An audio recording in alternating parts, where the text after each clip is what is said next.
ಕೆಂಪೇಗೌಡ ಏರ್ಪೋರ್ಟ್ನಲ್ಲಿ ದಸರಾ ಆಚರಣೆ. ಏರ್ಪೋರ್ಟ್ನಲ್ಲಿ 4 ದಿನಗಳ ಕಾಲ ದಸರಾ ಆಚರಣೆಯನ್ನ ಮಾಡಲಾಗುತ್ತೆ. ಕೆಂಪೇಗೌಡ ಏರ್ಪೋರ್ಟ್ನಲ್ಲಿ ದಸರಾ ಆಚರಣೆಯನ್ನ ಮಾಡಲಾಗುತ್ತೆ. ಏರ್ಪೋರ್ಟ್ನಲ್ಲಿ 4 ದಿನಗಳ ಕಾಲ ಈ ಒಂದು ದಸರಾ ಆಚರಣೆಯನ್ನ ಮಾಡ್ತಾರೆ. ಸರ್ಕಾರದ ಮುಖ್ಯ ಕಾರ್ಯದರ್ಶಿ ಶಾಲಿನಿ ರಜನೀಶ್ ಕಲೆ ಮತ್ತು ಸಂಸ್ಕೃತಿ ದೇಶ ವಿದೇಶಗಳಿಂದ ತಿಳಿಸಲು ಈ ಒಂದು ಆಚರಣೆಯನ್ನ ಮಾಡಲಾಗುತ್ತೆ. ಕಾರ್ಯಕ್ರಮಕ್ಕೆ ಜಾನಪದ ಕಲಾ ತಂಡಗಳು ಮೆರುಗನ್ನ ನೀಡಲಿದೆ. ಏರ್ಪೋರ್ಟ್ ಅಧಿಕಾರಿಗಳು, ಸಿಬ್ಬಂದಿ, ಪ್ರಯಾಣಿಕರು ಕೂಡ ಭಾಗಿಯಾಗ್ತಾರೆ. ಅಂತಾರಾಷ್ಟ್ರೀಯ ಏರ್ಪೋರ್ಟ್ನಲ್ಲಿ ಸಂಭ್ರಮಾಚರಣೆಯನ್ನ ಮಾಡಲಾಗುತ್ತೆ. 4 ದಿನಗಳ ಕಾಲ ಈ ಒಂದು ಸಂಭ್ರಮಾಚರಣೆಯನ್ನ ಮಾಡಲಾಗ್ತದೆ.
ನಾವು ಪ್ರತಿ ವರ್ಷನೂ ಈ ಏರ್ಪೋರ್ಟ್ ಅಲ್ಲಿ ದಸರಾ ಸೆಲೆಬ್ರೇಟ್ ಮಾಡ್ತೇವೆ.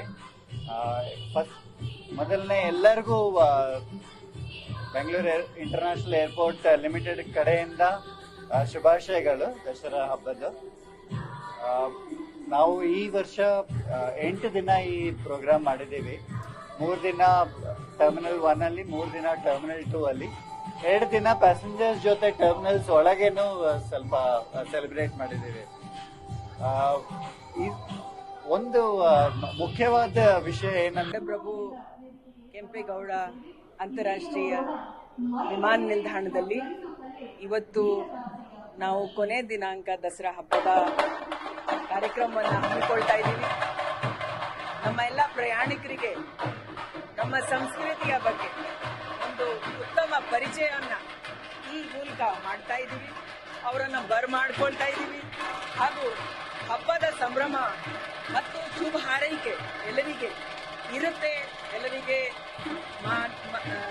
ಮಾ ಚಾಮುಂಡೇಶ್ವರಿ ಕಾಪಾಡಿಕೊಡುತ್ತೆ ಅಂತ ಹೇಳಿಸುತ್ತಾ ಪ್ರಭು ಕೆಂಪೇಗೌಡ ಅಂತಾರಾಷ್ಟ್ರೀಯ ವಿಮಾನ ನಿಲ್ದಾಣದಲ್ಲಿ ಇವತ್ತು ನಾವು ಕೊನೆ ದಿನಾಂಕ ದಸರಾ ಹಬ್ಬದ